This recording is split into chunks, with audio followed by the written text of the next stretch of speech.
इस वीडियो में हम कवर करने वाले दो टॉपिक को। सबसे पहले एलसीए तेजस को लेकर बात करेंगे, तेजस मार्क 1 को लेकर बात करेंगे, जिसकी जो डिलीवरी है 83 तेजस की जो डिलीवरी है वो मार्च में शुरू की जानी थी और उसके बाद जो डिलेज हैं वो देखने को मिले हैं, क्योंकि ये जो मार्क 1 वेरिएंट है इसको लेकर हम सभी अवेयर है कि कई सारे जो नए अपग्रेड है हार्डवेयर और सॉफ्टवेयर लेवल पे दोनों पे किए गए हैं और उन सभी के जो ट्रायल हैं वो कंडक्ट किए जा रहे थे। हाल ही में जो कोएड है वो भी दिया गया था और फिर भी जो डिले हैं वो हुए हैं। यहाँ पे जो प्राइम रीजन है डिले का वह इंजन की सप्लाई को लेके है, जी के इंजन की सप्लाई को।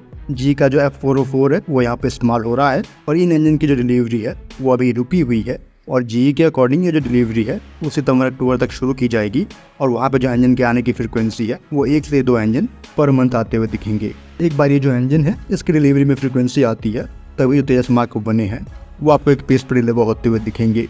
जहाँ पर डिलीवर करने में डिले हुआ है उसके पीछे कुछ जो नए सॉफ्टवेयर के अपग्रेड हैं वो भी ये कारण रहे हैं कि जो उनका एग्जीक्यूशन है वो लेट रहा है।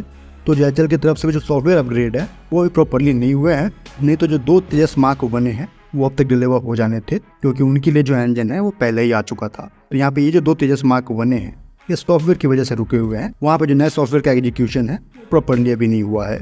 तो अगेन फाइटर जेट डिलीवरी के मामले में ये थोड़ा नौसिखिया बिहेवियर जरूर है, अनप्रोफेशनल भी आप कह सकते हो, लेकिन प्रॉब्लम जो सभी इश्यूज हैं छोटे बड़े वो रिजॉल्व एक बार हो जाते हैं तब जब पर ये एयरक्राफ्ट डिलीवर करने का जो प्रॉमिस है वो फुलफिल होता हुआ दिखेगा।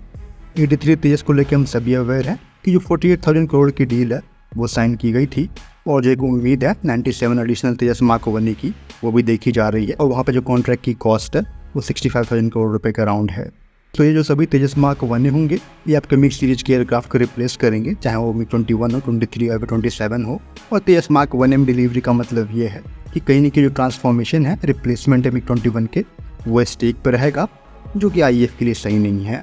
होपफुली जो इशूज़ हैं वो जल्दी रिजॉल्व कर लिए जाएंगे। यहाँ पे हम एक और टॉपिक को कवर करेंगे जो कि S-400 की डिलीवरी को लेके है।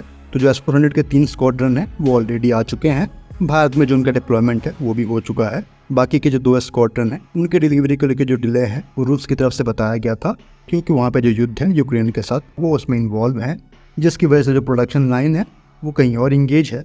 लेकिन हाल ही में प्राइम मिनिस्टर के रूस के दौरे के टाइम पे जो एक अश्योरेंस है बाकी के S-400 को डिलीवर करने का और डिलीवरी को स्पीड अप करने का वो अश्योरेंस दिया गया है। तो जो प्रॉब्लम बाकी के S-400 होंगे वो 2026 के मार्च तक डिलीवर होते हुए दिखेंगे। तो मार्च और सितंबर के बीच में ये जो डिलीवरी है वो कंप्लीट होते हुए दिखेगी। फिलहाल इस वीडियो में इतना ही। जय हिंद।